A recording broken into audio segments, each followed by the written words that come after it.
How's it going, everybody? So once again, we have to talk about the PlayStation Live Service fiasco, and this time, it is with Naughty Dog. And of course, Naughty Dog has been working on a Last of Us multiplayer game for seemingly eons now, and I don't think that game is ever going to come out, and it looks like that, in fact, is going to be the case. Maybe at some point we'll see it, but it's seeming more and more unlikely. So we'll talk about that, and also we're heading closer into the release of Spider-Man 2. The review embargo is, in fact, lifting tomorrow, and if you guys were unaware, if you did pre-order the game, get started on the preload, so we'll talk that in a little bit. But first of all, there is a rumor circulating that The Last of Us's multiplayer component in Factions, which was supposed to be a part of Last of Us Part 2, it was supposed to initially come out back in 2020, or at least that was the expectation. Then it was Last of Us Part 2 was going to be a standard single-player game, and ultimately Factions was going to be some sort of live service title. And then when Bungie got brought in by Sony, they evaluated the project and deemed that it would be struggling to be a successful live service project. Obviously, Bungie having a lot of expertise in that area, and a very smart acquisition by Sony to really evaluate their live service projects so they don't really fumble the bag. And it looks like when you're talking to a lot of these studios that were primarily focused on really big budget single player experiences. Sure, Naughty Dog had done multiplayer games in the past with Last of Us Part 1 having a Factions component. I should say Last of Us 1 in general. Part 1 would be the remake. And Uncharted 2 and 3 had pretty good multiplayer components, but that's a different ball game when you're talking about the late 2000s and early 2010s versus what multiplayer gaming is today in terms of monetizing those games for years and years. That wasn't really the case with Uncharted 2 and 3's multiplayer. I think Uncharted 2 may have had a DLC pack or something like that, but it's a different ball game when you're talking about monetizing a game, and the goal being for a literal decade. Now the latest rumor is that the game has been entirely canceled internally by Naughty Dog, and the team is indeed taking the best parts of its multiplayer title and trying to find a home for them in Last of Us Part 3. This rumor is coming from the tipster, and it remains a rumor for now, so again, take it with a grain of salt as noted on PSU. Naughty Dog was reevaluating the game's direction, and confirmation from Naughty Dog was that they wanted to give the project more time. The fact is, it's been years and years since we were expecting to get this multiplayer component, and outside of literally a piece of cinematic art, we haven't heard anything about this game outside of tweets, outside of speculation, and this isn't a game that I think you should be expecting to play anytime in the near future. And really, if you can't get a Last of Us multiplayer project out, that is a bad omen for a lot of other multiplayer projects, because the thing is, when you have a Last of Us multiplayer project, you're already piggybacking off of a successful IP. That's why, and I hate to crap on the Concords and the Fair Games of the world, but Concord and Fair Game are brand new IPs that they're just entering a market that is oversaturated with a lot of games already, and when you can't get Last of Us to transition properly into the live service market, that's going to be an issue, because at least Last of Us could have piggybacked off of an already successful IP. Now, the argument can be made that Fair Game and Concord are being worked on by studios that are from the get-go working on a multiplayer game, where Last of Us is more of a transition into this live service project. Absolutely can understand that. I just like to take shots at Concord and Fair Game whenever I can get a chance. So, yeah, and watch those games turn out fairly well, and I'll be eating a lot of crow as far as that's concerned. But as far as Naughty Dog is concerned, I really think it would behoove them for just to stick to what their bread and butter is, and that is the single-player experiences. And again, they did multiplayer projects in the past, but not in this level of scale. Last of Us Factions was a totally different ballgame than what ultimately Sony, not Naughty Dog, Sony has a goal for their multiplayer projects in terms of making a lot of money. That is the goal with these multiplayer games, whether they be free-to-play releases or pay-to-play releases, and that's why the Fair Games and Concords are coming out on PC right away, because they want the largest player base possible, because when you talk about these live service games, it's all about creating an ecosystem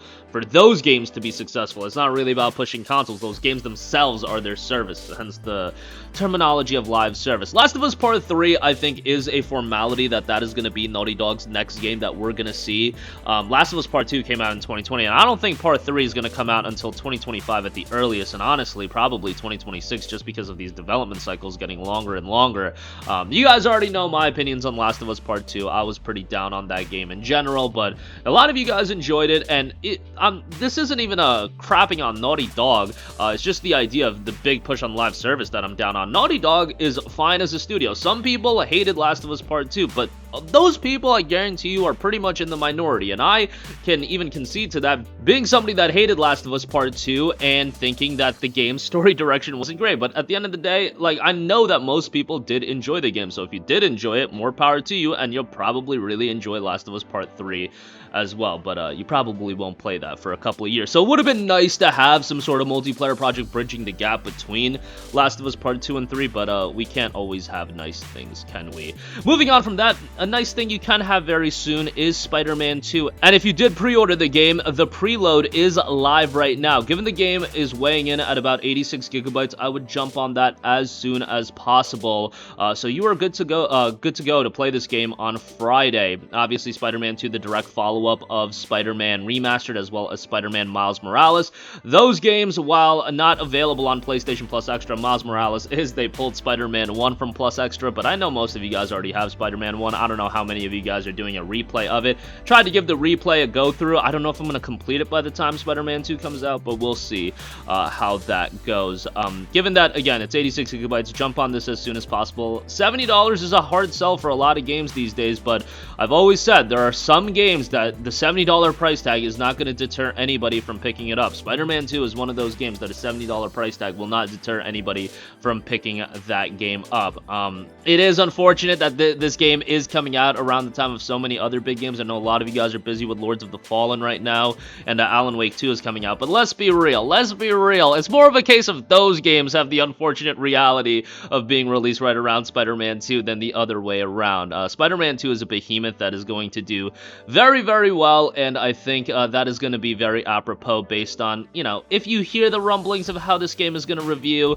And Spider-Man 1, like, as much as people love that game, it's not like that game reviewed incredibly well. I believe it's, and I say this because of the standard in gaming where 90 plus is considered incredibly well. I think it's sitting at an 87 or an 86 on Metacritic, which is a very impressive score, but by today's gaming standards, like, Sony be fishing for those 90 pluses, and that's kind of the standard they've set for themselves. I think most people had some down elements about Spider-Man 1 with some of the side content and whatnot, and it looks like that's been greatly improved with Spider-Man 2. So I think this game is gonna get a 90 plus, because as consistent as Insomniac is and how much they have contributed to PlayStation, they don't offer a lot of 90 plus titles. And again, that's if you take a lot of stock into Metacritic. Like, Ratchet Rift Apart wasn't a 90 plus, Spider-Man 1 wasn't a 90 plus, and Miles Morales wasn't a 90 plus. That's just something to consider. Like, I think Insomniac is by far Sony's best studio, but it's interesting when you look at the disconnect from Metacritic.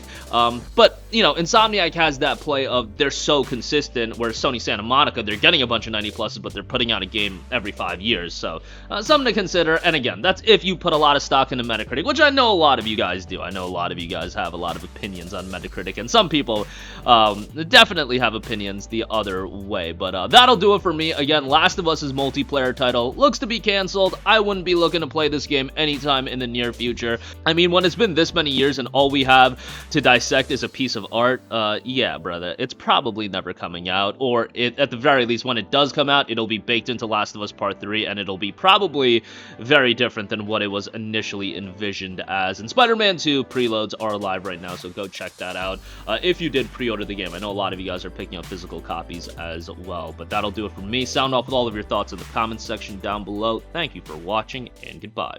Hey guys, we hope you enjoyed the video, and if you did, make sure to hit the subscribe button, and if you're already subscribed, do us a favor and hit the bell icon. This way you'll be notified whenever we post a new video. That's the best way to keep up with all of our uploads, and we usually try to upload 2 videos a day. And with the bell icon hit, you'll be notified whenever we do upload a video. As always, thanks for watching.